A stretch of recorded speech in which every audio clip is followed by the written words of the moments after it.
Boa noite a todos. Estamos iniciando, então, às 19h06, a audiência pública para discussão sobre o projeto de lei número 12/2021, de autoria dos vereadores Silvana Forel e Wellington Cunha, que proíbe e regulamenta o uso de sacolas plásticas, utensílios plásticos de uso único e prevê outras disposições. Conseguindo a presença de quem está aqui hoje, muito obrigada. E também os nossos ouvintes, quero desejar uma boa noite. Fiquem com a gente, que agora eu convido o senhor Fernando Pive de Almeida, procurador da Câmara, para fazer uma breve introdução acerca do projeto.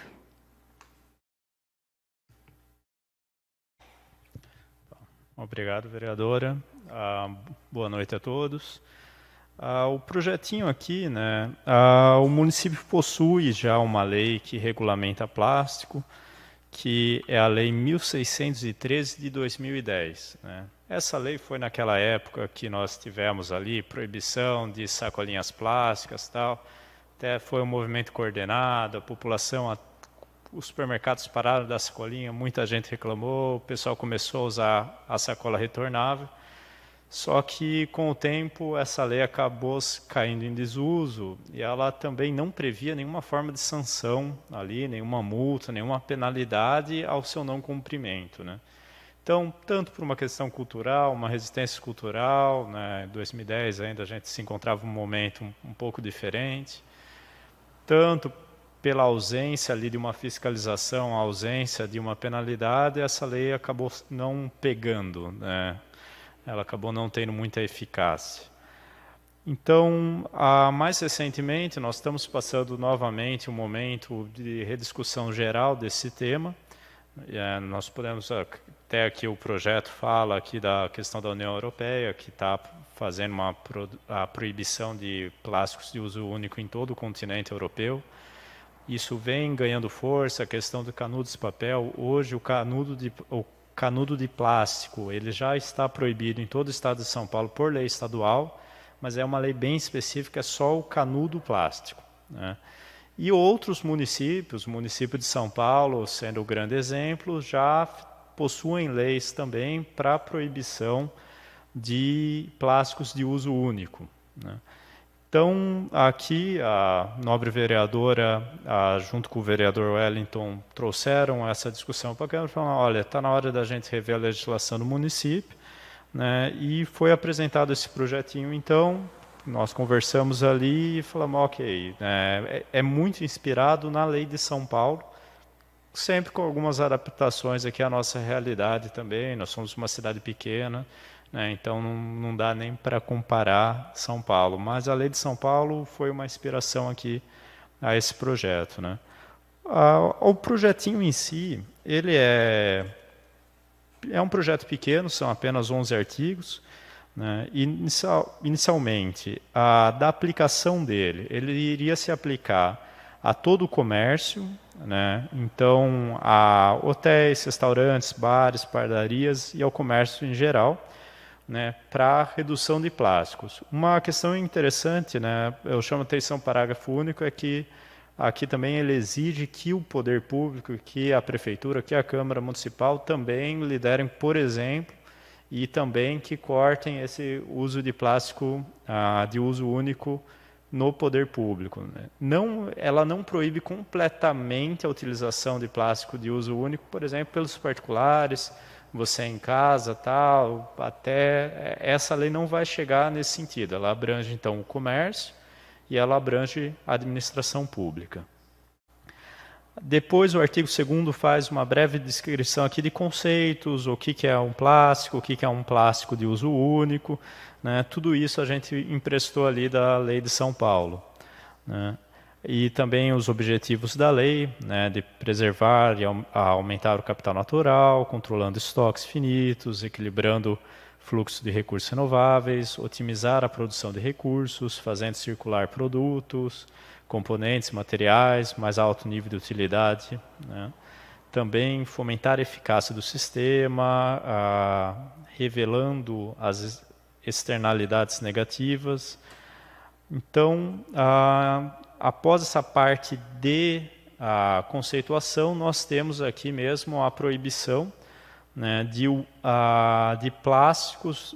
A lei iria abranger copos, pratos, canudos, talheres, agitadoras para bebidas, varas para balões de plásticos descartáveis e aqui a parte mais importante dessa lei, que não tinha em 2010 ainda, eram os plásticos biodegradáveis, que houve uma evolução muito grande. Então, a lei até permite que sejam utilizados esses materiais de plásticos, desde que eles sejam ecologicamente corretos, aqueles plásticos que possam ali serem decompostos por processos naturais, num período de 5, 10 anos, né? Não é esse plástico que fica aí para a eternidade aí por milhares e milhares de anos, né? Então, assim, não são também todos os tipos de plásticos, embalagens plásticas. Até seria difícil o Joanópolis fazer uma lei e falar, olha, não pode vender embalagem plástica no supermercado, porque os produtos não vão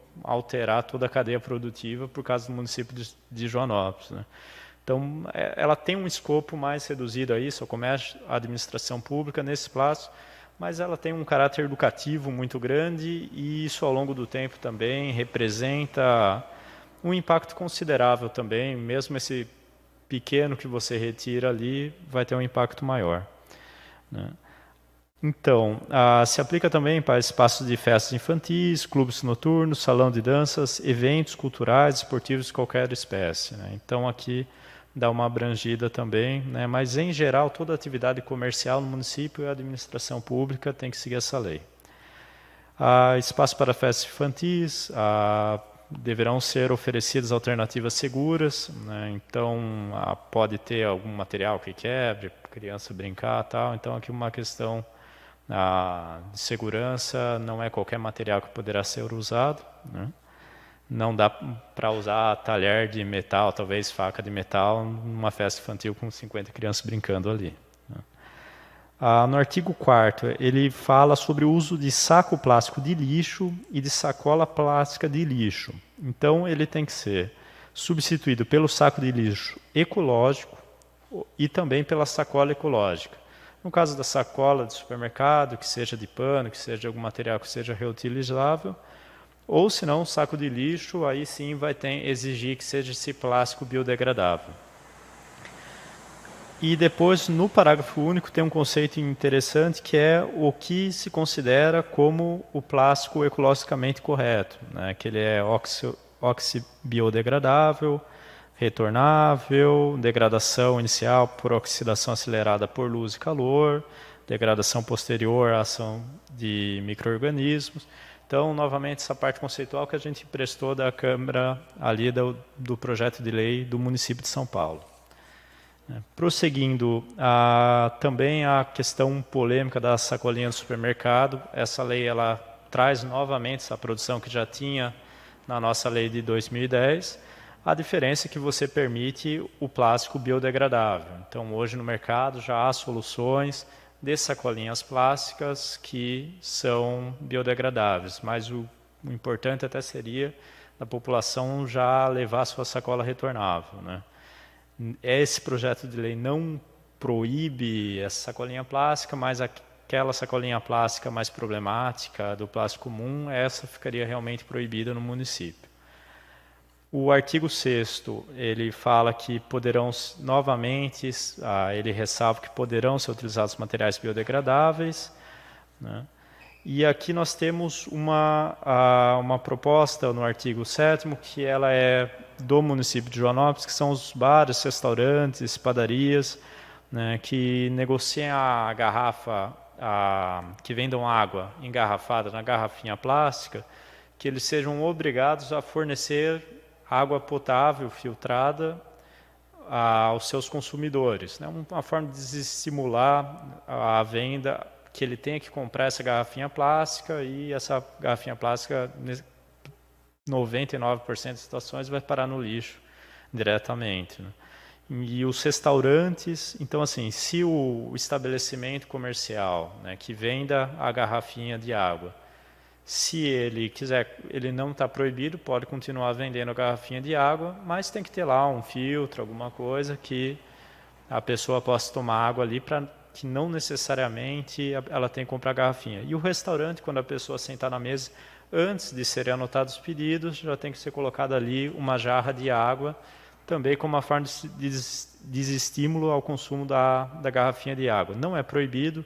Se ele vender a água em garrafinha de vidro, sei lá, aquelas mais chiques, também não terá essa obrigação, né? Daí o artigo 8º, que ele traz a questão das sanções, né, que é a advertência e a multa, né, que era uma falha que nós tínhamos na legislação anterior, que simplesmente está proibido, mas não tem consequência nenhuma, né? E a gente sabe que, infelizmente, as coisas não funcionam dessa forma. Então, na primeira ocorrência, será uma simples advertência, né? E depois nós temos, a partir da primeira reincidência, então na segunda ocorrência, uma aplicação de multa, e essa multa ela seria de 10 unidades fiscais do Estado de São Paulo. Essa unidade fiscal do Estado de São Paulo é um valor que é feito pelo Estado de São Paulo, e ele é reajustado todo ano de acordo com a inflação. Então, é uma forma, nós utilizamos a UFESP na legislação para que essa multa seja, ela acompanhe a inflação, que ela não fique um valor daqui a muitos anos, talvez até irrisório, né? Hoje em dia, uma UFESP ela está quase R$30, alguns centavinhos a menos do que R$30.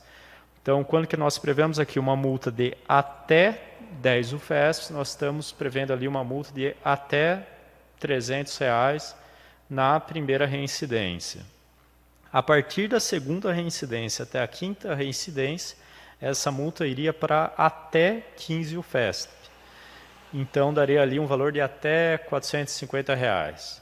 E a partir da quinta reincidência, né, então, já na sétima vez que o fiscal vai lá, ainda continua distribuindo sacolinha, então o valor da multa já subiria para 20 UFESP, né, que seria um valor aí até R$600. É claro, o fiscal, dependendo do caso, dependendo das condições da pessoa, dependendo da gravidade, ele pode aplicar talvez uma multa menor que isso, falar, olha, aqui vou dar uma multinha pequena, tal, dependendo da situação ali, tem uma certa flexibilidade do fiscal quando vai aplicar a lei, não precise necessariamente na postura mais grave, né? Então, se é um grande supermercado, provavelmente você já vai até ali a multa mais alta. Se é um estabelecimento pequeno, tal, pelas condições das pessoas, olha, talvez não está conhecendo a lei e tal, vou dar uma advertência, vou dar uma multinha pequena.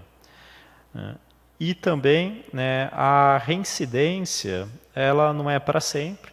Então, o parágrafo único, ele fala, olha, a gente vai fazer o cálculo de reincidência nas ocorrências dos últimos 2 anos. Então, o cara errou ali e tal, estava usando o material plástico, recebeu uma advertência, se daqui 3 anos ele fizer de novo, novamente recebe uma advertência, né? Então, a reincidência a cada 2 anos era, né, basicamente, né? E o artigo 9º, ele permite também aos munícipes que, com a devida comprovação, eles encaminhem para a prefeitura ali delações, olha, o estabelecimento tal, está utilizando plástico tal, mas assim, sempre com provas, né, permite de certa forma o certo dedudurismo, né? E também o parágrafo único fala, olha, mas o estabelecimento, né, que esteja sendo ali delatado, ele tem total direito contraditório, ampla defesa, vai ter que ser dada a oportunidade para ele para falar, olha, não, esse daqui é um plástico biodegradável, né, tá aqui, tem um certificado, tá, então estaria dentro da lei, né? E daí um prazo, a lei iria ter uma vacatio legis de 180 dias, né? Então tem 180 dias da publicação da lei para a população se ajustar e fica revogada também a nossa lei de 2010, que praticamente está abrangida integralmente nesse novo texto. Então, basicamente, essas são as considerações do projetinho de lei.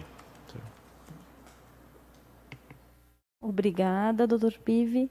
Bom, então, a gente gostaria sempre de justificar, né, a questão das leis. O doutor já falou um pouco, e a gente sempre se preocupando com a questão do meio ambiente. Por isso, então, eu convido o senhor Cristiano Gustavo Vitorino, o assistente de mobilização do programa Cidade Mais Recicleiros em Piracaia, onde eles trabalham, para realizar uma explanação a respeito da problemática que envolve o uso inadequado de plásticos. Então, agora ele está de modo virtual, ele vai estar ministrando uma palestra para nós. Boa palestra.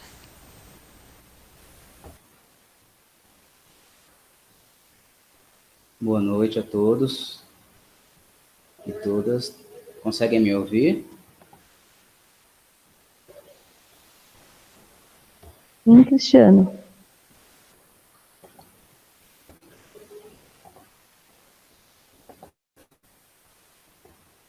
Está aparecendo para vocês a apresentação? Sim.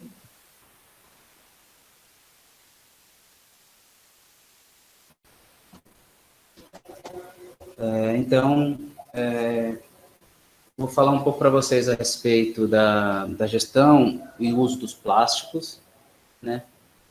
A ideia aqui é deixar, trazer os conceitos de uma forma um pouco mais acessíveis, né? Inevitavelmente vai em alguns técnicos, né, que são importantes, mas a ideia aqui é trabalhar esses conceitos de uma maneira mais tranquila. Então, vocês vão ver que algumas definições estão bastante abrangentes. Qualquer dúvida mais específica podem direcionar ou no final ou durante a apresentação mesmo. No final também tem meu contato, meu e-mail para tirar qualquer outra dúvida. E a ideia é trazer alguns subsídios para uma possível discussão, né? Caso alguém queira discutir um pouco do que está escrito na lei. Tá bom? Então, esse é basicamente no contexto no qual eu fiz essa apresentação. Então, para início de conversa, quem sou eu? Eu sou Cristiano, como já me foi apresentado, sou formado em Gestão Ambiental pela USP, campus de Piracicaba, ia escolher uma imagem de pamonha para representar Piracicaba, mas como eu não gosto de pamonha, escolhi uma capivara, que é um animal bastante símbolo da cidade. Atua, né, nesse momento como assistente de mobilização no Instituto Recicleiros, dentro do programa Cidade Mais Recicleiros, especificamente na cidade de Piracaia, aqui vizinha de vocês. Infelizmente, né, apesar de estar perto, eu não consegui ir até aí presencialmente, mas uma oportunidade futura me disponho a voltar a conversar com a Câmara ou quem mais estiver interessado nesse assunto. E o que é o Instituto Recicleiros, né, que eu faço parte e represento nessa noite? Uma associação da sociedade civil sem fins lucrativos que atua na área ambiental há 14 anos. É uma ONG, né, mais especificamente uma OCIP, né, que atua na gestão de resíduos sólidos pelo país inteiro, né, e tem como missão reduzir o impacto do lixo no planeta e promover o trabalho digno para os recicladores. Eu vou falar um pouco mais para frente do cenário, de como se dá a reciclagem no país, mas, em geral, são em situações muito precárias. Então, uma das nossas missões é que todos os recicladores, como eles prestam um serviço de extrema importância para a sociedade, que eles venham ser bem remunerados, né, que esse trabalho possa ser desenvolvido de uma forma digna. Então, basicamente, o que norteia nosso trabalho, né, o que nós fazemos levamos reciclagem para onde não existe, geramos trabalho, renda e benefícios ambientais para os locais, propomos ações, né, de conscientização e engajamento da população para o correto descarte dos resíduos e desenvolvemos e efetivamos política pública municipal na gestão de resíduos. Então, é uma ação que ela é multifocal, né, a gente trabalha com a população, com o poder público, com a cooperativa, né, se o território que a gente for trabalhar não tem uma cooperativa, a gente faz a criação e formalização dessa cooperativa. Se já existe uma, a gente faz uma reestruturação, né, propondo métodos mais eficientes de gestão e funcionamento. E por que é importante falar sobre isso? O Brasil gera atualmente cerca de 80 milhões de toneladas de resíduos sólidos urbanos todos os anos, sendo que desse total, a estimativa dos órgãos que trabalham com gestão de resíduos sólidos é que 30% poderia ser reciclado, né? Tem um potencial de ser reciclado. Mas quando a gente vai olhar para a realidade, a gente vê que desse total, somente 4% é de fato reciclado, né? e ainda boa parte desse material que é reciclado é coletado pelas mãos dos catadores informais, muitas vezes, que não estão consolidados em cooperativa, não tem estrutura para fazer isso, muitas vezes fazem sem uso de EPI, né, sem máscara, sem luva, sem alguma coisa que possa servir como proteção nas questões de saúde, e ainda com uma baixa remuneração. Então, a grande maioria sobrevive aí com menos de R$600 por mês. Então, bem abaixo do salário mínimo e bem abaixo do que a gente considera digno, né, para uma pessoa conseguir se manter. E aqui tem os dados de uma pesquisa do Instituto Acatu, né, que mostra que 76% das pessoas ainda são indiferentes ou iniciantes, né, em questões que envolvem essa consciência ambiental. Ou seja, tem um ou outro hábito, algum conhecimento e algum hábito relacionado a isso, mas ainda não exerce de fato, né, essa questão de consumo consciente. E 60% deles relataram tem a ideia de que existe uma adaptação muito grande, né, de rotina e tudo mais. Então, essa é uma percepção ainda que permeia a cabeça das pessoas, que é importante a gente pensar sempre em qualquer projeto de educação ambiental, né, que existe essa ideia consolidada na cabeça das pessoas que é muito difícil, porque, na verdade, tem coisas que são muito fáceis e muito tranquilas de serem incluídas no nosso dia a dia. E cerca de 1/3 dessas pessoas relataram sentir vergonha por não ter um estilo de vida sustentável. Então, é um potencial, né, de pessoas que têm algum interesse pelo tema, que a gente pode, sim, explorar para ser incluído, né, nas nossas ações. Então, entrando um pouco nos plásticos, né, já foi falado pelo procurador a definição que foi usada na minuta de lei, no projeto de lei, desculpa, e eu vou trazer algumas informações complementares.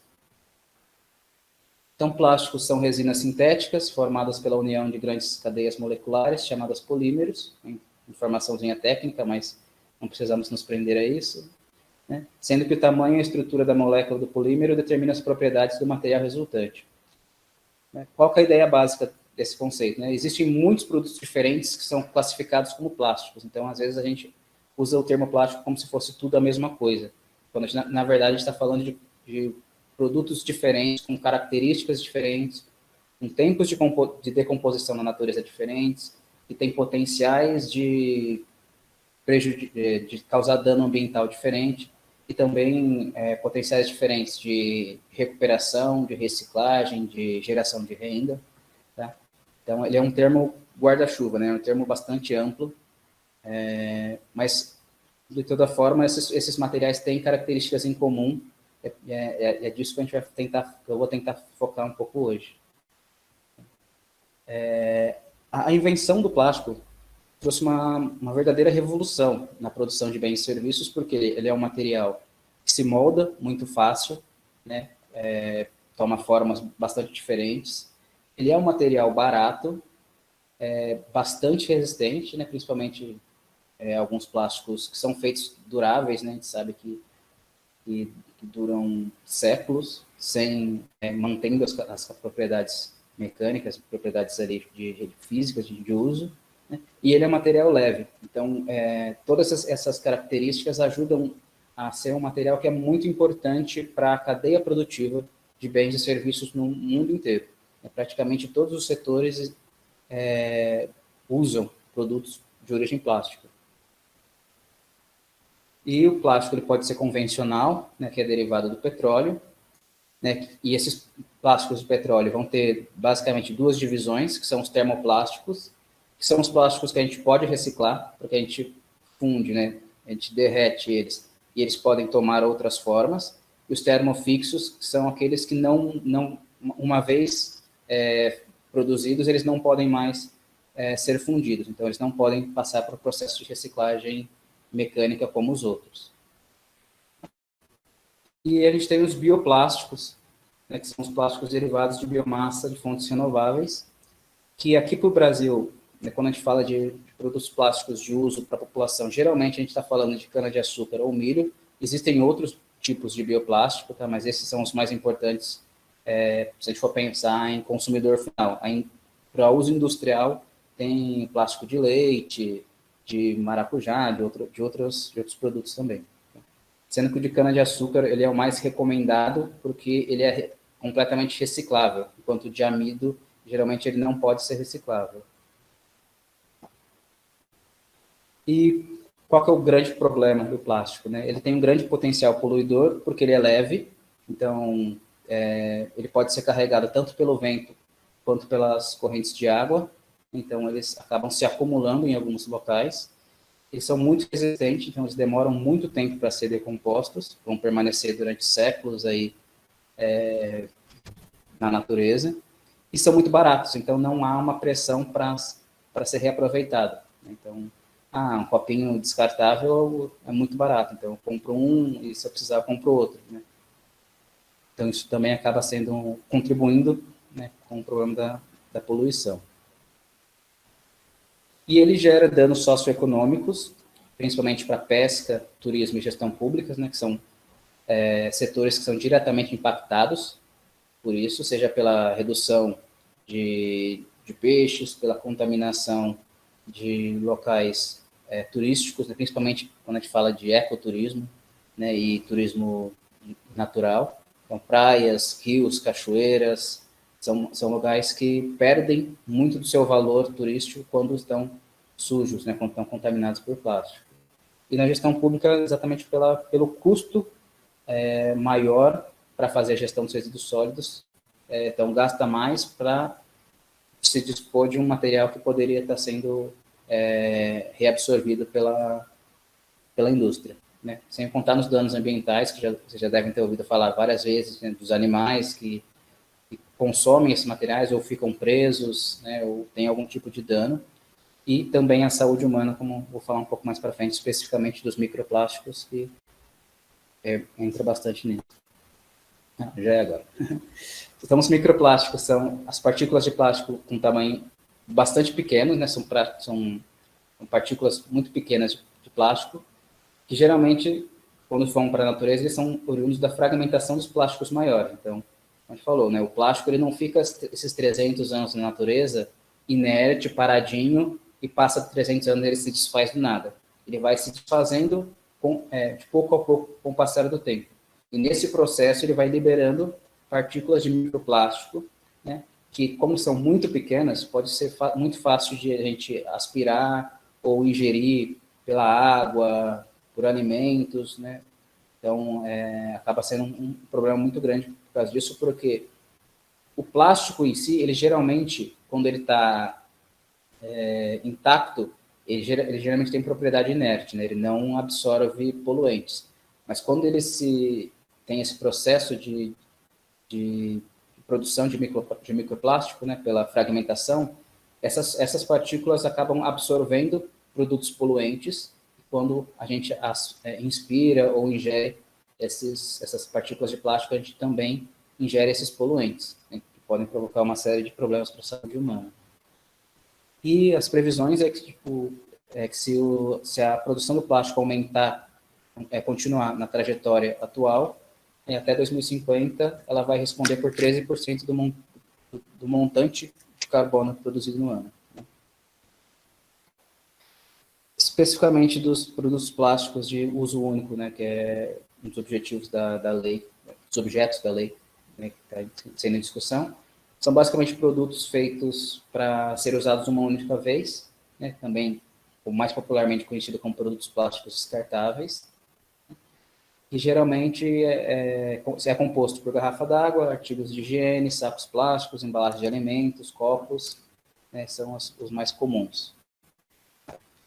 Passar brevemente pela regulação, né, nós temos como marco regulatório no país a Política Nacional de Resíduos Sólidos, que vai definir alguns princípios e instrumentos importantes para a gestão desses resíduos, que estabelece, então, essa ordem de prioridade no gerenciamento, ou seja, a não geração de produtos, a redução de consumo, a reutilização, uma vez que você comprou, né, reciclagem no final do uso, tratamento desses resíduos sólidos e disposição final dos rejeitos, né? Lembra que rejeito é aquilo que não tem nenhum outro uso. Né? Se existe um uso possível, ele não tipo, o ideal é que a gente consiga dar essa destinação final e só mandar para os aterros sanitários aquilo que realmente não tem nenhum uso. E existem diversos projetos de regulação sobre o tema de plástico nas diversas esferas, né, do governo federal, dos governos estaduais e municipais, sendo que as premissas mais importantes, né, dessas leis é o controle da origem da matéria-prima, da composição do produto plástico, banimento de uso, descarte, destinação final, instrumentos econômicos, que é um pouco do que está presente na lei de Joanópolis, que foi apresentada hoje. Eu vou entrar em algumas possíveis soluções, lógico, levando em consideração que é uma lei que a gente está discutindo no contexto municipal, né, então existem algumas soluções que são importantes, mas elas são a um nível maior, por exemplo, repensar a indústria de plástico da forma como ela produz, mas isso não entra no nível de discussão municipal, então eu vou focar um pouco no que a gente consegue fazer a nível local. A reciclagem do plástico, né? Nós temos 3 tipos de reciclagem, ou melhor, quando a gente fala de reciclagem, o que a gente geralmente entende é a reciclagem mecânica. A indústria coloca a reciclagem química e energética como outras opções, mas esse é um assunto que é bastante polêmico, está envolvido tem muitos outros subpontos ali para serem analisados, porque muitos deles vão acabar gerando gases de efeito estufa, então podem gerar outros problemas. Reduz, né, a questão da presença do plástico no ambiente, mas pode produzir outros efeitos. Então, a reciclagem mecânica é realmente aquela que a gente apresenta como a principal, né? Mas existe a reciclagem química, que é a transformação do plástico em óleo combustível, a reciclagem energética, entre aspas mesmo, porque na verdade é a queima desse produto para gerar energia, então não é transformação em nenhum outro produto, e a reciclagem mecânica, que é realmente a reintrodução na cadeia produtiva. E esses são os termoplásticos, né? Como eu falei, esses são os plásticos que podem ser recicláveis.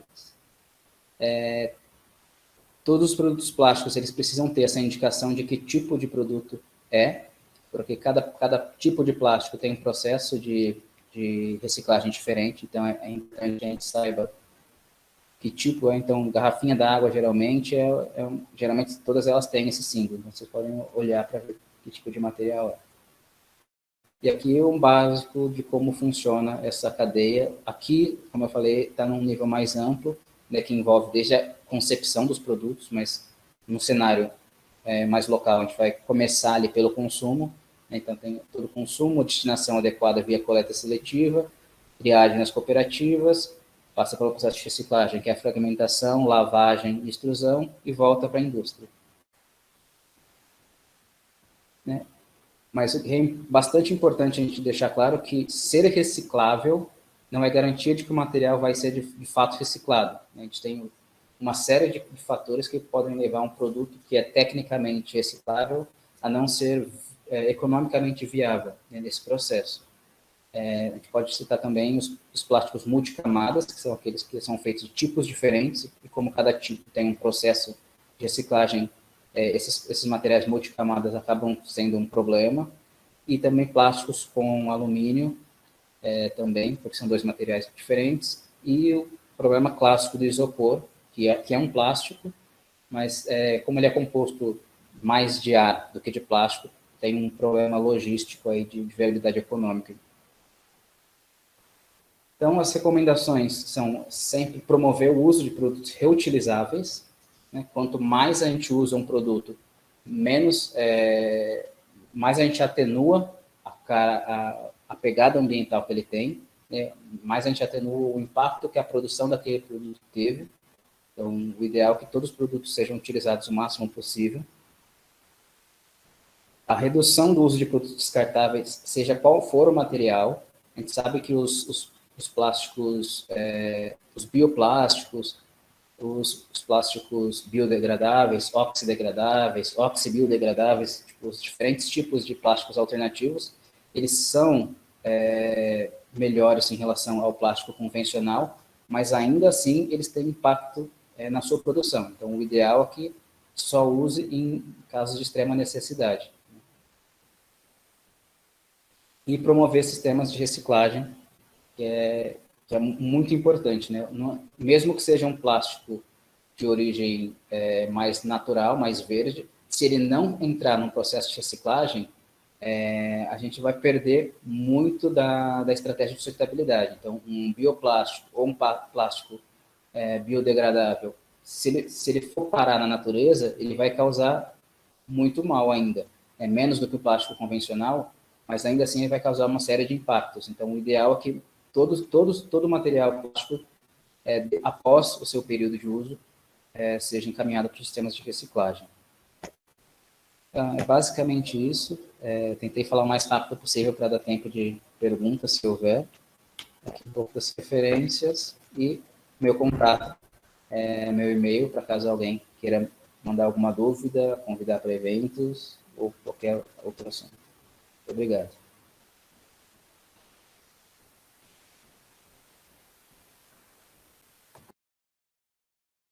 Gostaria de saber se alguém quer se manifestar, falar alguma coisa, tem alguma dúvida. Vou deixar aí uns 5 minutinhos também para os internautas, quem estiver nos escutando e quiser participar, ou até perguntar algo para o Cristiano que tenha dúvida. Então, a gente vai dar uma pausinha de 5 minutinhos só para a gente tentar ver se alguém quer se manifestar, tá bom? Obrigada.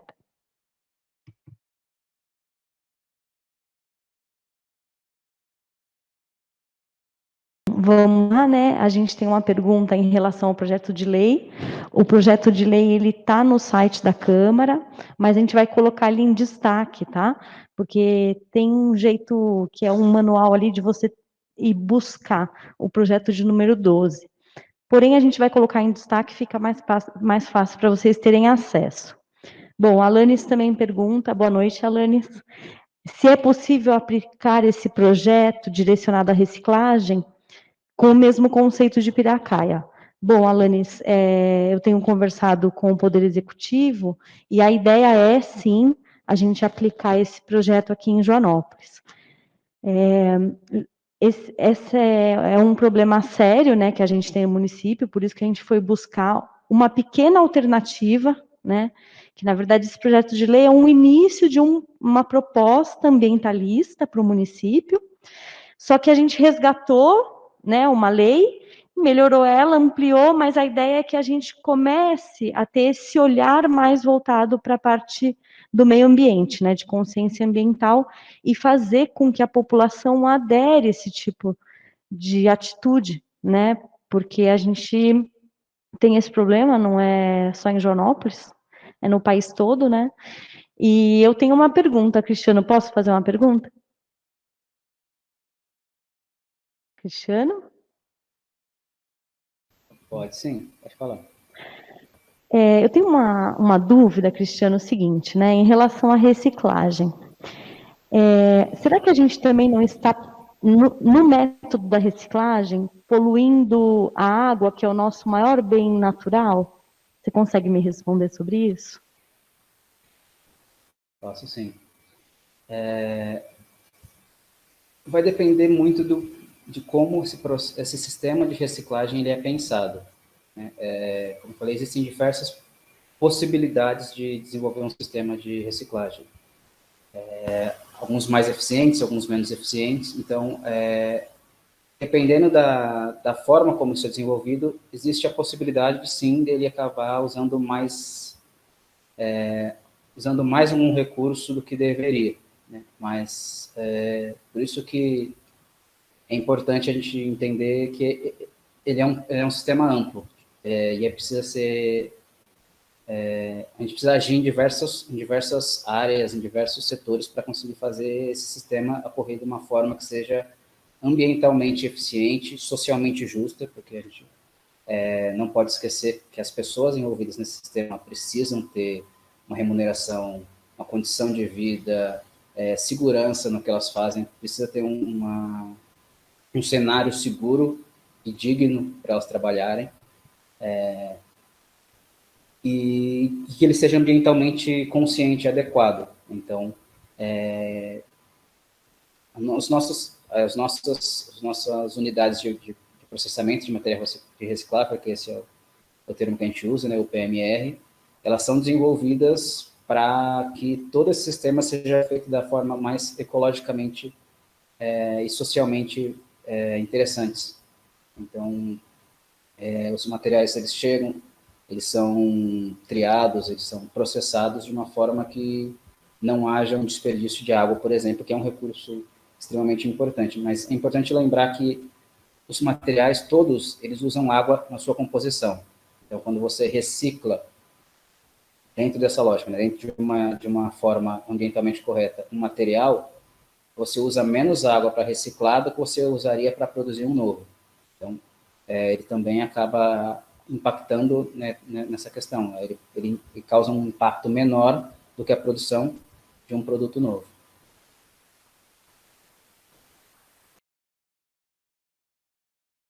Obrigada pela sua explicação.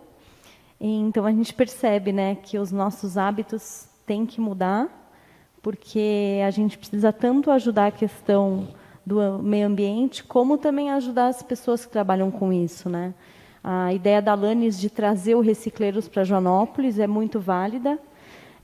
Está havendo algumas conversas em relação a isso, porém, a gente não pode esquecer que a gente tem também as pessoas que trabalham aqui na cooperativa e a gente não gostaria de prejudicá-los, né? Então, a gente vai tentar fazer uma parceria onde some e não prejudique ninguém, né? E a nossa ideia é justamente essa, né? Não prejudicar o meio ambiente, não prejudicar as pessoas e ter uma economia mais autossustentável e mais justa para todos nós, tá bom? Bom, eu acho que não tem mais nada a tratar, né? Eu agradeço a sua presença, Cristiano. Foi um prazer te conhecer pela tela. Quem sabe um dia você pode vir aqui para conhecer a gente. E agradecer também o público presente, agradecer os internautas, obrigada para quem também questionou algumas questões, do procurador da Câmara, Pive, obrigada pela explicação do projeto de lei. E quem nos acompanhou, então, uma boa noite a todos. E a gente encerrou. Deixa eu ver que horas são, que eu estou meio perdida. Tá. Ah, legal. Como a gente conseguiu fazer de modo online, se alguém do público quiser participar de modo online, pode também, eu posso abrir a palavra, tá? Se alguém quiser participar, então a gente dá aí mais 2 minutinhos, ver se alguém quer participar também de modo online. Vocês têm alguma dúvida? Quem está presente? Tranquilo? Querem explanar alguma coisa? Sandrinha? Não? Tranquilo? Imagina. Então, tá bom. Mais um minutinho, então. Vamos ver se alguém quer se colocar.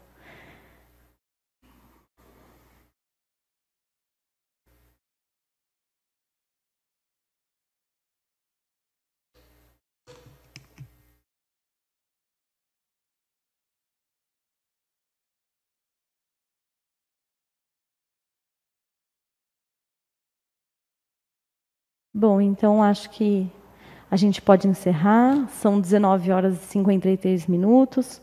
Obrigada a todos, tenham uma excelente noite e vamos despertar essa consciência, né, ecológica aqui no município, que é tão bonito, tem umas belezas naturais tão ricas e que se a gente não preservar de um modo adequado, a gente vai perder tudo, né?